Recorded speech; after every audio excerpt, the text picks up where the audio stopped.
Okay. So very few people can say this is my job and that's their only job they have. Yeah, very few people for sure. Okay.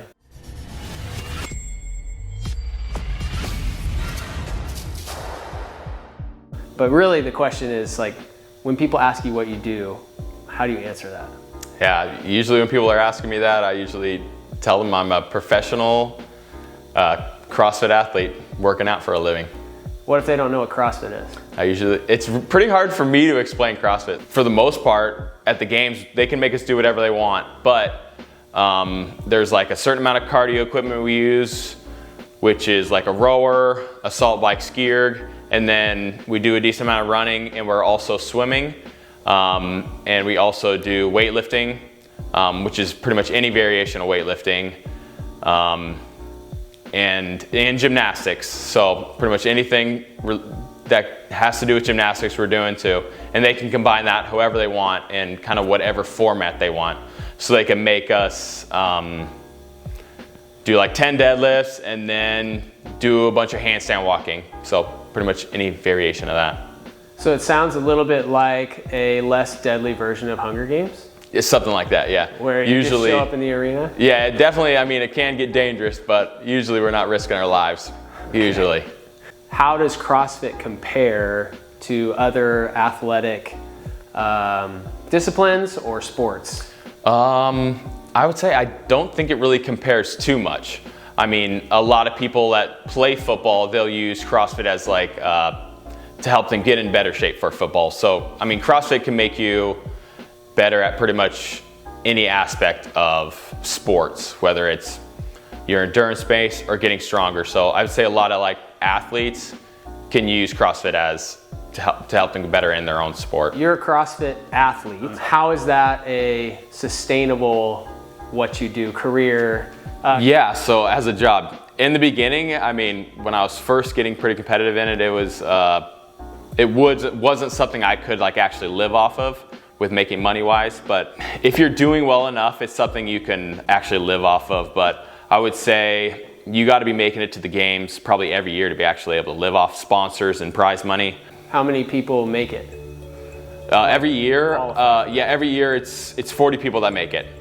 Okay, so very few people can say this is my job and that's their only job they have. Yeah, very few people for sure. Okay. And it'd be nice to make a little bit more. So. Oh man, so why did you decide this is what you wanted to do? Yeah, that's a great question.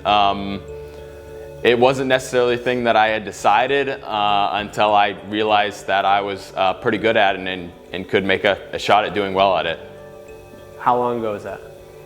I think I started in 2012, so like 10 years ago is when I went to my first gym that I hit at just a class workout at. What do you remember that decision to go, and then what your feelings were after and why you liked it? Yeah, I had decided to go because I was actually doing cross country at the time, and running was getting kind of boring, putting in all those miles, which I still do a lot of. And I had always been strong as a kid, so it's something that my mom thought I would like. So yeah, I went and hit a class workout, and I think it was double unders and burpees, just a straight burner, and I kind of was hooked ever since. So I couldn't do double unders at the time, so it was single unders. So two of the things that people hate. Yes, yep. Is what hooked you on CrossFit. And I mean, a lot of the thing that also hooked me was just the community that was at the gym. It was really fun just being there. So even just first time showing up. Yeah. Sense the difference. I'm still I still am friends with the people that first put me into a workout. So it's pretty cool. And is that generally true for most people who do CrossFit? Yeah, I would say a lot of the aspect of CrossFit and CrossFit gyms are just the community, and they're everybody's friends and just loves being there. How does that translate to the competitive side, where you're doing all the training? Are you guys all rooting for each other and on each other's team? And even if you're not winning, is it the same kind of feeling and experience, just amplified, or is it at the games that are competitors? Yeah. Shoot. I mean, I'm only speaking for myself, but no, not necessarily. I'm just sitting in my own corner on my own, except for I have a couple people that are at, we have the same training program, and I definitely want well for them, and they want well for me. Yeah. So people that you train with. Yeah, I'm friends with them, but yeah, I'm good friends with those guys, yeah. Okay. So that was almost 10 years ago. Yep. That you got started. And at the time that you started, what was CrossFit compared to what it is now? Yeah, CrossFit has definitely blown up since 2012. I don't think in 2012 anyone could really make a living off of going to the games and whatnot. I think it started getting pretty big in like 2014, like the actual professional side of it. And then it's kind of grown ever since then. Every year it seems to get a little bigger. Okay, and is it still growing? I would say so, yeah. And we actually just got a new owner of the company. He's really going after like growing the sport side of it, which is pretty awesome for us competitive athletes. Right. Would you say that it's mostly a U.S. based sport, or maybe how would you categorize it? Yeah, so it's worldwide. Especially at the beginning of the season, the CrossFit Open, people from all over are doing it, and it's definitely worldwide. We got a lot of people from Iceland doing it and stuff like that. All right, next question on here is, what 3 words best describe your life to this point? Describe my life to this point? That's a good question. I'm definitely dedicated. I guess 2-word, family oriented. That counts, we'll put a hyphen in there. Okay, cool. And then fun, like that fun. Dedicated, family oriented, fun. Why? Why are those your words? Obviously, I mean, with this sport, I have to be dedicated, so that's something I feel like that definitely describes me. And then family-oriented, I'm pretty much with my family, whether it's my parents and siblings or my wife and son, pretty much nonstop, which is super, super sweet that I get to do this, especially with this sport. So that's another reason I've been doing this instead of just a normal job for the most part. Yeah, and then we'll come back to that in a second. But then describe why you picked fun. Fun is the only. I was struggling with the 3rd word. So, I mean, who doesn't like to have fun? So, we'll go with that. You said you were fun, so I'll just believe you. So back to the family side. Unique. You said it was unique that you get to do that. Work out with basically your whole family. Your brother's name's over there on the wall. Yeah. Obviously, he's a high-level competitor. And we're sitting in your parents' gym, yeah. Right? Mm-hmm. So talk about like just the family dynamic and how involved or not involved your family is. Maybe even just describe the makeup of your family. Yeah. So I'm one of 7 siblings. So I mean, definitely a lot going on in this family. It's definitely pretty cool that I get to work out with my family. So pretty much morning sessions, I have my brother Nathan, my mom, sister Valerie, and my sister Heidi, and normally my wife's out here too. So we got a good group in the morning. We're usually hitting a workout or 2. And in the afternoon, if I'm lucky, I get to work out with my dad. I mean, he's legit too. He's doing pretty well. And then a buddy or 2 also comes in the afternoon. So pretty much, like I said, I'm around my family all the time. So you named 3 of your siblings. Yep. What are the other 3? They're not interested in CrossFit, or? Shoot. So my older brother, he's not doing CrossFit. And then my younger sister, she's mostly doing school when we're out here, so she's got a good excuse. Okay. Where are you at in the order? I'm second oldest. Second oldest. Yep. Okay. What's it like being in a big family? I've never ever complained about it. I like it. A lot going on all the time, and always someone to hang out with or play a game with. Yeah. And your wife does CrossFit, or she just does it because she loves you? She probably just does it because she loves me. Yeah, but she's definitely kind of got into it the last year or so. So she's been going pretty hard. It's cool. Like, how's your wife when she's watching you compete in the events, and what's her? Usually she's pretty calm for the most part. I mean, exteriorly she's calm, like that's what she's putting on a show for me. I'm sure she's super nervous all the time too. But usually for competition, she's crazy busy. She's usually getting someone to get me food, and she's doing like all the scheduling and stuff for me. So she's usually busier than I am and probably doing more things. So she's she's the coach, she's the nutritionist, support person, all of the above at competition. So she plays a big part in it. She's your manager. That too, sure. Yeah. In life as well. Yes, as, exactly. Your job. Yeah.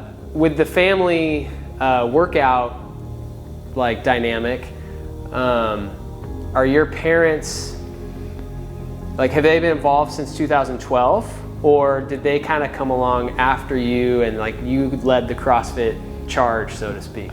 I definitely led the CrossFit charge. My dad did like bodybuilding type stuff, and he always like stayed in shape, but I don't think he like actually started getting into it until I kind of got competitive in like 2014. And then my mom always kind of like stayed in shape, whether that's walking or whatnot, but I would say the last like 2 years she's been consistently like working out in the morning with us, which has been pretty cool. Did you ever expect that your parents would like do the things that you do? And No, not at all. That's one of the really cool things that I've got to do doing this sport. Yeah, that's real. I can't imagine my parents at the age they're at, like getting on board with playing basketball at 5 in the morning. That's what I'm talking about. There's 0% chance. Yeah. We were cheering my mom on that she did a minute plank, the other day. It was like, hey, that's pretty good. Progress. Actually. Yeah. So let's talk about. So the whole point of this interview, right, is one of the reasons that we exist as Lead SRS is we want to equip and encourage people to do hard things so that they grow stronger, not just for the sake of doing hard things. Yeah. But to be able to grow on the other side of it. Talk really briefly, this question is on here later, but what comes to mind when you hear the phrase do hard things? Maybe how would you unpack that for somebody? For me, like the thing of doing hard things is doing something that you definitely know you don't want to, but it's something that you feel like you probably need to do to grow as a person. What is the hardest thing in your life that you wouldn't take back? The hardest thing in my life that I wouldn't take back. In my CrossFit season of 2017, I went into the competitive season with a stress fracture in my back, and I also had a torn meniscus, which I didn't know this was all going on. And I was training every day for the games in pain. And that was just like mentally challenging, if not anything else. And after the season was done, I got x-rays, MRIs, and kind of figured everything was going on. Once I got that all healed up, I just kind of looked back on that experience, and I felt like I learned like a ton from it as an athlete and as a competitor. I feel like I wouldn't have succeeded the last couple years if that hadn't happened. That makes sense? Because I just learned so much from it. What kind of things did you learn? Being smarter with my body and kind of knowing when something's hurt and knowing the right types of training to do so I don't get hurt, recovery, and I think it just honestly made me, I don't know if tougher person is the right word, but it definitely like toughened me up, and you got to be tough in the sport that you're doing. How long was it from like that first point of pain to when you knew what to do to fix it? Shoot, I would say it was a year to a year and a half I was dealing with it and trying to figure out exactly what was going on. That's a long time. Yeah, it was a long time. Because originally I had like MRIs and stuff on my back, and they couldn't figure out what was going on. So I would say it took like 3 scans for them to actually find the stress fracture. Okay. Yeah. Did you think it was that serious? With the pain I was having, I thought it was pretty serious, yeah, but it was also getting very frustrating when the doctors were like, oh, we're not seeing anything that's going on. I'm like, this must be a career-ending injury then, because if there's nothing they could see, then how are we going to get this better, kind of a thing. So what was that, when they finally knew what was wrong, what was the like emotion that you had, like when they basically could answer the question? By the time they could answer the question, the pain had gone a little bit better from finally resting it. So when I finally had an answer and they actually like had a scan, they could see that the bone had pretty much healed as much as it was going to. So when I got the news, I was like, okay, cool. I could tell people I broke my back now instead of not knowing exactly what was wrong. So I had done a bunch of like rehab type stuff on my own, because I didn't know, I thought maybe it could be a bulging disc or whatnot. So I think the rehab type stuff I was doing is what ended up making it better. Okay, so it didn't help. Didn't help, It's just, besides being able to tell people what was wrong. Right. Okay. So it wasn't like, oh, now I can finally like transition into what I need to do better. And nah, I was. Yeah. I mean, I know what I did to get the stress fracture for the most part was just lifting a little too heavy a little too often. Okay. So I mean, definitely learned that, and I kind of figured that out when I heard it originally. Yeah. So when you think about that other side of the do hard thing, so you had a season of 1.5 years that was like just mentally taxing, physically taxing. Sounded like there's a lot of doubt that you know you would ever be able to do this long term. The growth that came out of that, you touched on it, but maybe go a little more in depth. Like when you look at your life today, that season shaped you. What were the best results that came out of that season? I guess kind of like I touched on it, just made me a tougher person, stronger person, and I would say I even got closer with my wife because she, helped me through a lot of it because, it was definitely like emotional for me, like I couldn't do what I wanted to do, kind of a thing. But the main thing for it was just, it got me smarter with just all aspects of my training for the most part. Yeah. Do you think you would be where you are today if you hadn't gone through that? No, definitely not. I don't think my training would have been right if I didn't have that happen. And all of the above. I know it's not answering your question very well, but... Well, all the above didn't, but the first part did. I know. So, the thing about your wife, getting closer with her because she had to help you. My first year of marriage, I don't have many physical issues, but I woke up, I have low blood pressure, and so I woke up and then I passed out because blood hadn't gotten to my head. And I fell back, and I didn't know this had happened until I woke up, but I hit a mirror, and then it shattered. And I remember waking up with glass all around me, and my wife bending over. And that moment was, I'm not invincible moment, and really grateful that I had somebody with me in the difficulty. So talk a little bit about having people alongside you in the middle of the hard thing. And the value of that. Oh, it's definitely, I feel blessed because, I have my whole family, which I can talk to about pretty much anything. But, way more I talk to my wife about kind of everything, exactly what I'm feeling. Because I feel like if people are alone and whatnot, they don't get to actually tell people how they're actually feeling, kind of thing, and talk through things. And that's what I feel like I've always been able to do with my wife, which has been nice. And ever since the hard season or whatnot, 2017, me and her have gotten closer and pretty much can tell each other exactly what we're feeling. Yeah. So even outside of your the benefits of being a competitive athlete, personally, relationships were richer and better because of a hard thing. Yes, exactly. And I would put the word being vulnerable. You were vulnerable in that season, and as a result, you had this deeper relationship with her.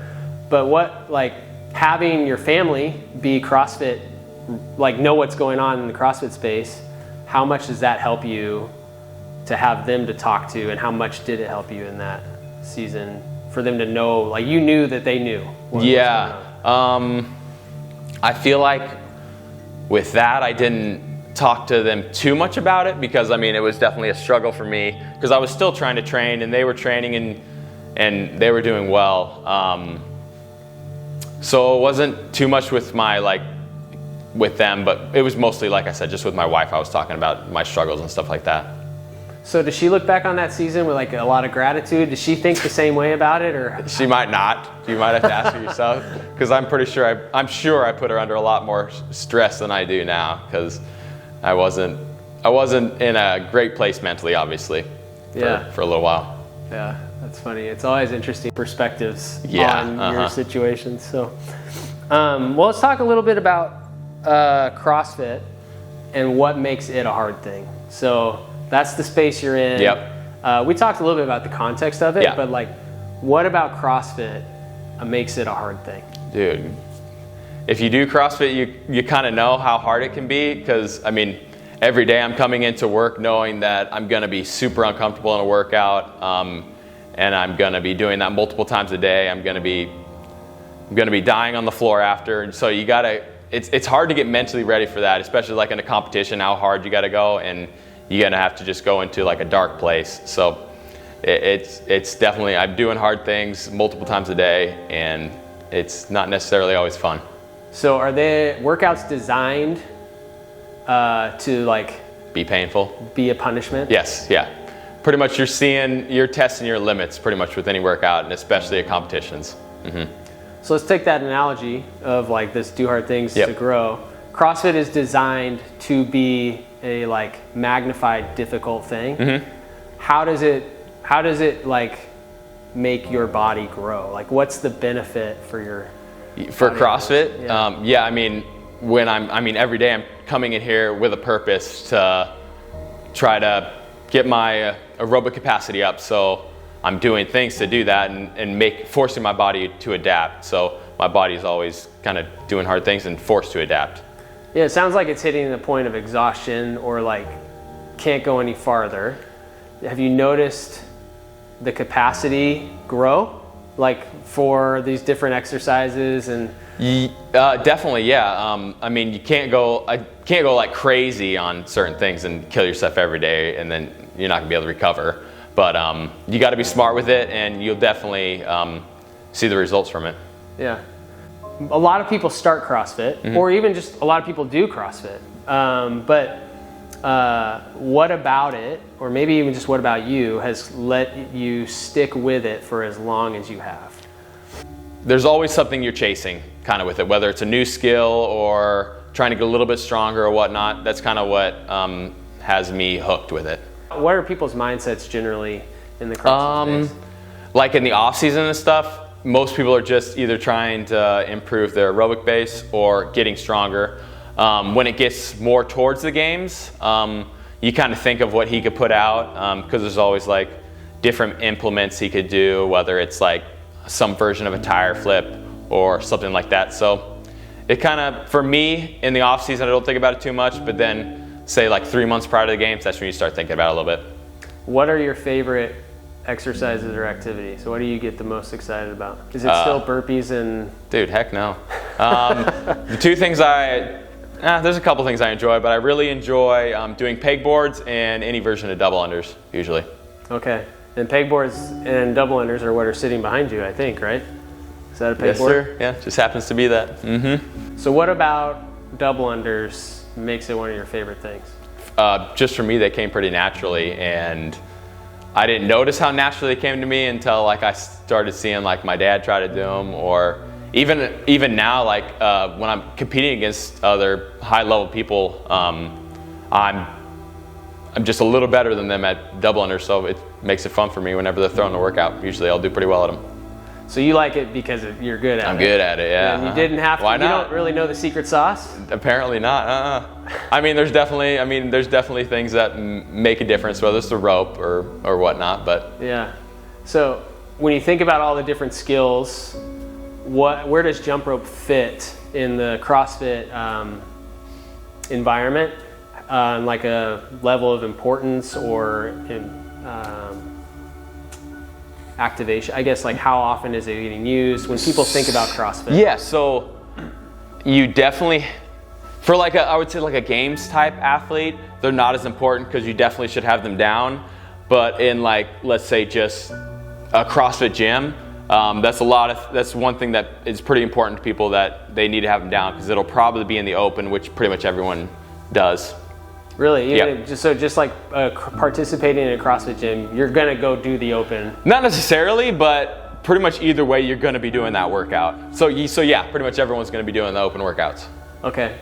So everyone's got them down, but you're slightly better. Yeah. But you're not entirely sure why. It's just a little faster. Just spinning my wrists a little faster than everyone else, and using a shorter rope. I don't know. Yeah, that definitely would help for sure. Yep. People just don't get their arms low enough or something. I don't know. So like when you watch your dad do it, mm-hmm. Who's like, it sounds like not as naturally. So you didn't get it from your dad. No, like. Obviously not.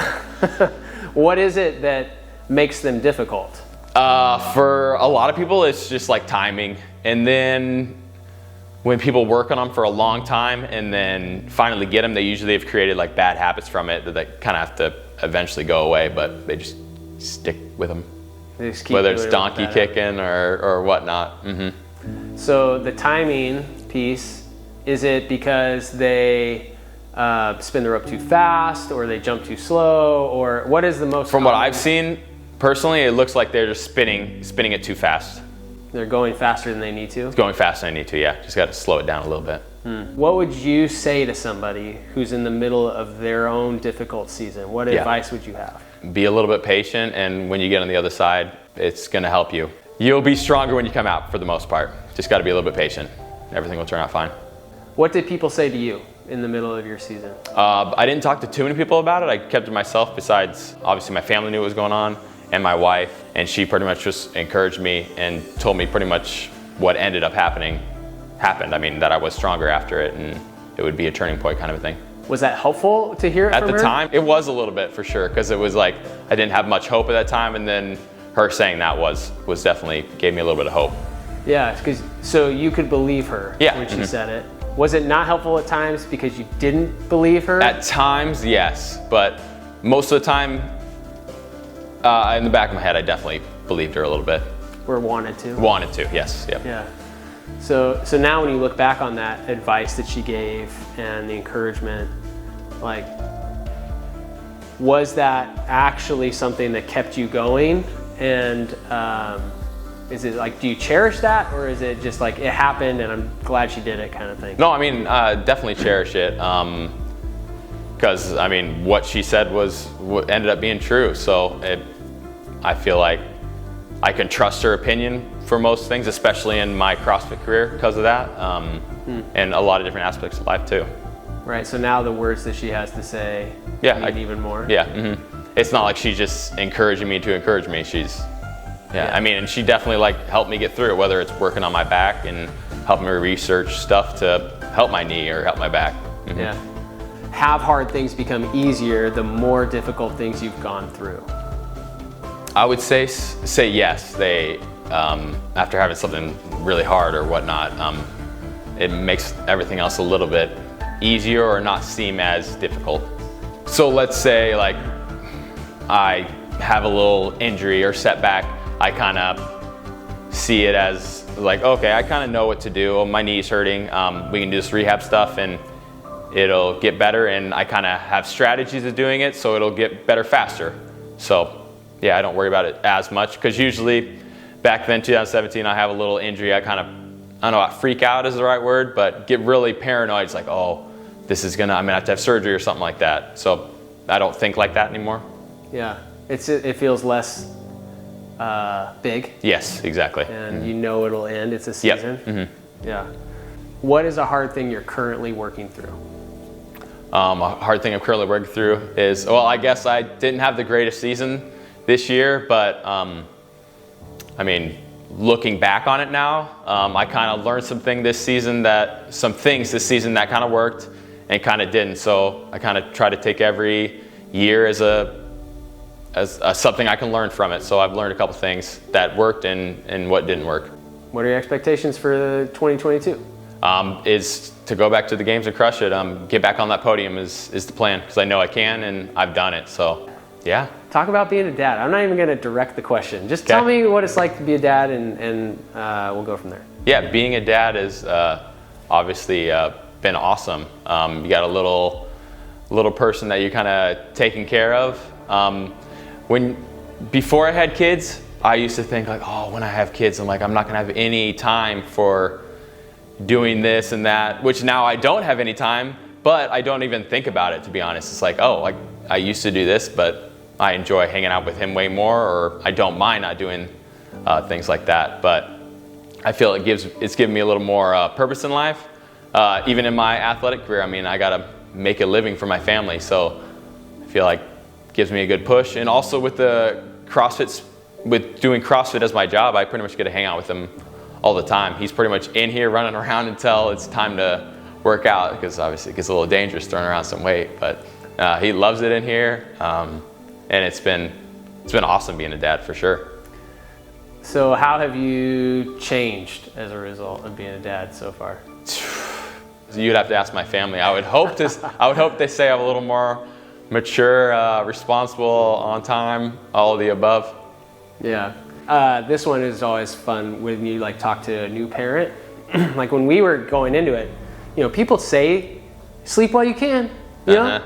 And then you're like, yeah. And then you have a kid and you're like, no one told me how hard this was. And it's like, no, everyone told you. You had no context for what sleep when the baby sleeps. That's what I kept hearing. I'm like, dude, the baby's sleeping all the time. What am I doing that for? Yeah, there's so many things that you do find like the tiniest little tricks, like, okay, he sleeps like this. Okay, we're gonna bounce on the ball until he's sleeping, or something like that. It's good stuff. There has been things that are a lot harder than I thought they would be. You know, I mean, he's got like one time he got sick and it's like he's like fussy all day, and I'm like, holy crap, let's never get sick again, because this is rough. I know it's rough for you, bud, but this is rough for me too. It's good stuff. How has it changed your marriage? All benefits for sure. I mean, we're definitely closer, and we kind of both look at him like, oh, we made this little guy. It's pretty cool for sure. Do you think being a dad's a hard thing? Yeah, I would say it's a hard thing. Why? I mean, because you got this little person you're taking care of, and you're responsible for taking care of him, kind of a thing. And it's definitely not easy having kids, for sure. Yeah. So yeah, it's a hard thing. Do you feel definitely pressure? Worth it? Yeah. Pressure? Like, you know, you're responsible to raise it. Yeah. So no, not really. No, Good. I don't really feel pressure. No. Good. There's moments where I feel that way, where I'm like, I remember there's Pastor Francis Chan. He said, "You are the way that your kids will understand God." Yeah. And I was like, "Well, shoot, that's a big deal." Yeah, no, that's a big deal. There's for sure. a little bit of pressure in that. Yep. And I was like, "Oh no, I don't think I'm doing a very good job of that one." All right, so being a dad definitely has changed you. Sounds like you love it. Oh, definitely. Let's talk about comparison. So, as a professional athlete, you know, there's a lot riding on how you do. Yeah. It's not just like a fun social thing, right? It's your job. Yeah. And there's other people who are in the same boat as you, who are professional CrossFit athletes. How, like, just talk about the role of comparison. Is it really a thing? And does it get in the way of you doing your job well? I don't think it's that big of a thing in CrossFit. The only thing I ever think of is like genetics, like, oh, this person has better slow twitch muscles or fast twitch muscles.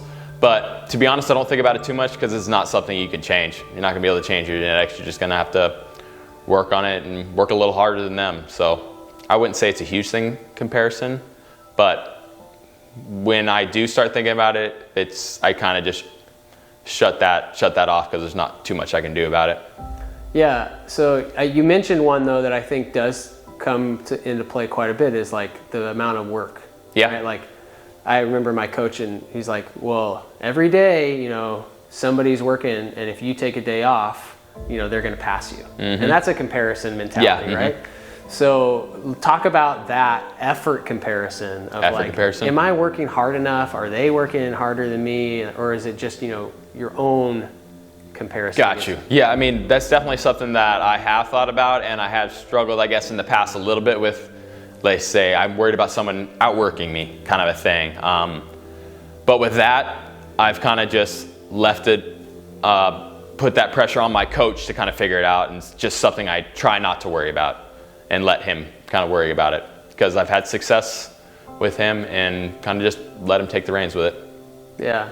And like, and talk a little bit about this like comparison. It's a little bit of expectations, but you know, you hear that concept of somebody who made it on the podium in second place is disappointed that they just missed first, but somebody who's got third place is like so happy to be there, right? Because they barely got on. Yep. It's definitely hard, because it's like I've had moments where it's like, oh, I almost won, or oh, I just got on the podium. It's definitely kind of weird. I just try to kind of look at the big picture, like, hey, when did this happen? Like, what event kind of put you in second or got you to third? That kind of thing. So just kind of, I guess the growth mindset would be a little bit more like learning from it instead of being upset or whatnot about it. Yeah.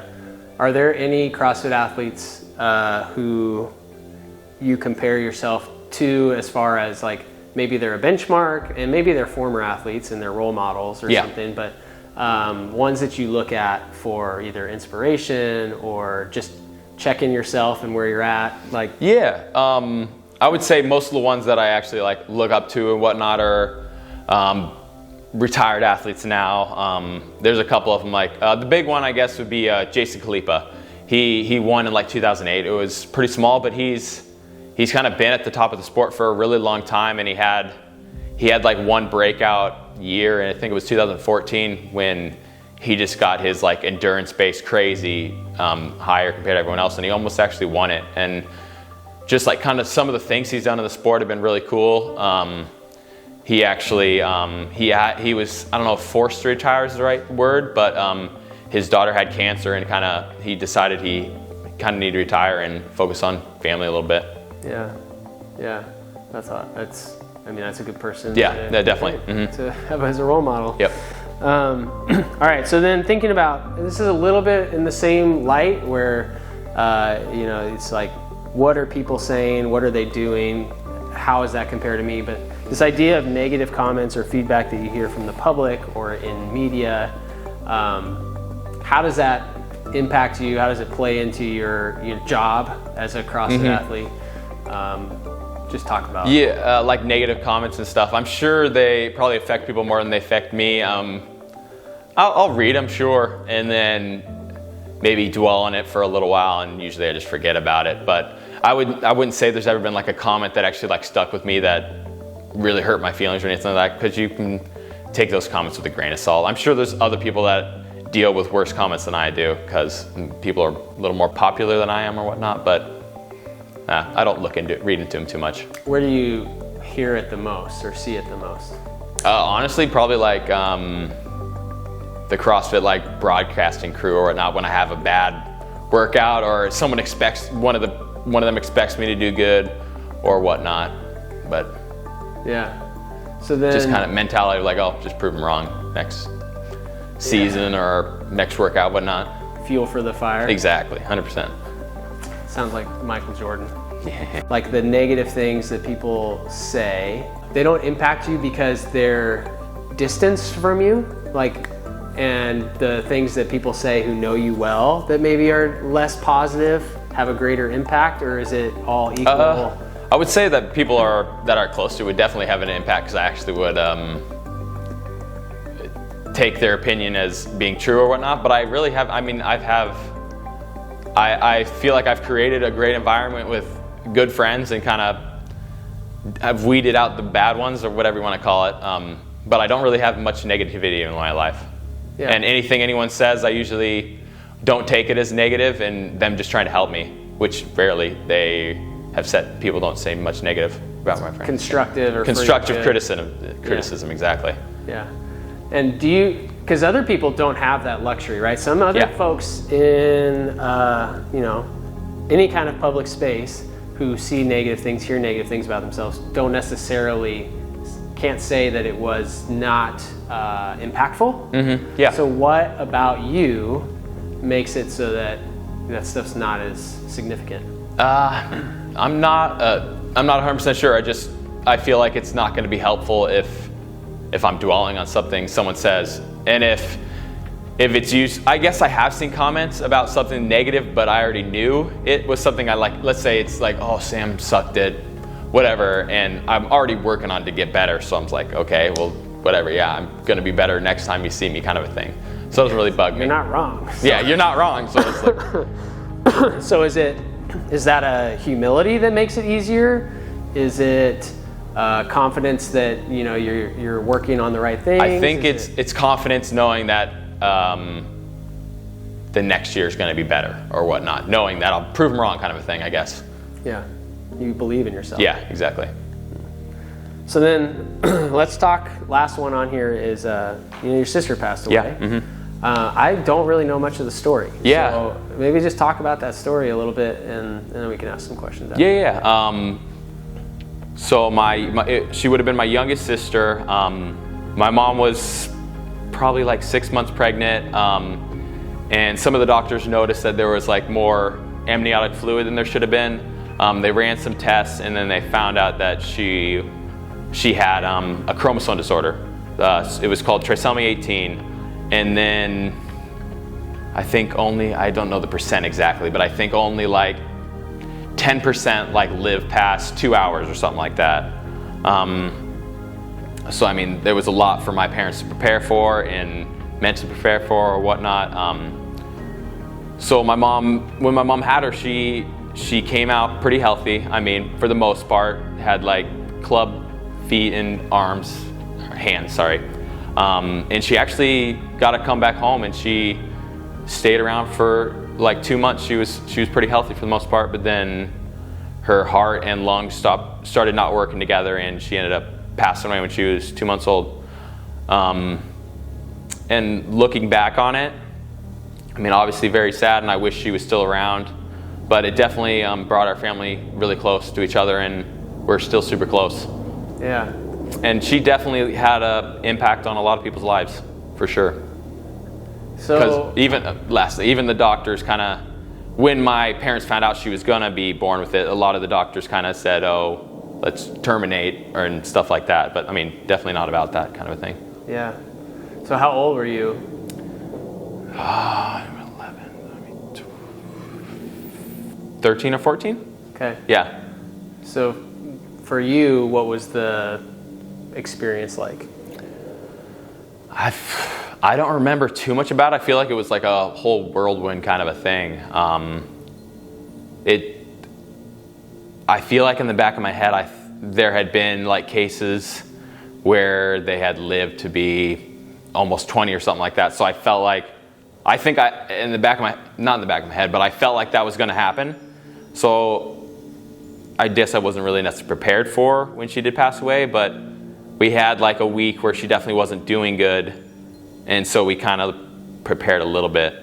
But definitely, like, there were some traumatic things that happened. I think there was one point, she was like a month old or something like that, that she stopped breathing. My dad actually had to do CPR, and ambulance came and all that kind of stuff. But so yeah, definitely, it was a big experience that happened, for sure. Just like an intense season. Yeah, it definitely was. Mm-hmm. Did you find that it sounded like this was true for you, but maybe for your whole family, because you just said, 10% live past 2 hours. Yeah. So once she did you guys all start to have this hope that, she was going to be the anomaly? Definitely. 20 years. Was that true in your whole household, or was there still this? I would say yes. I think so. I don't think we talked about it, that kind of thing, too much, but yes, we definitely did, because I remember we were looking up like cases and stuff where they did live past 20, and I think we all did have a hope for that to happen, for sure. Did that make it harder?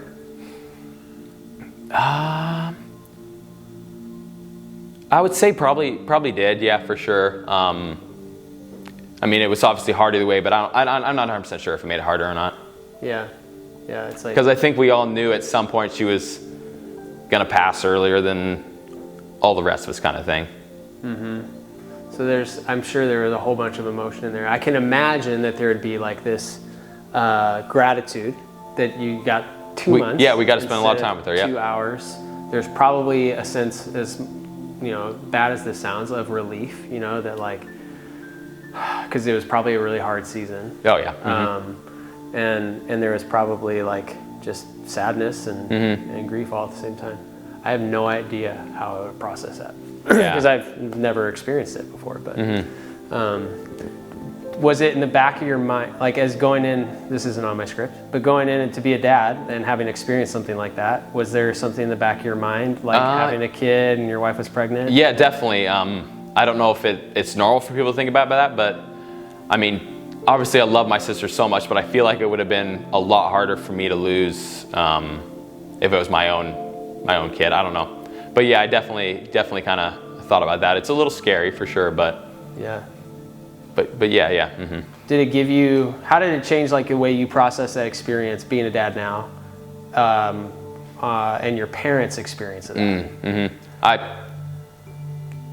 I feel like it's definitely given me a lot of gratitude towards them, how strong they are and how strong they have been.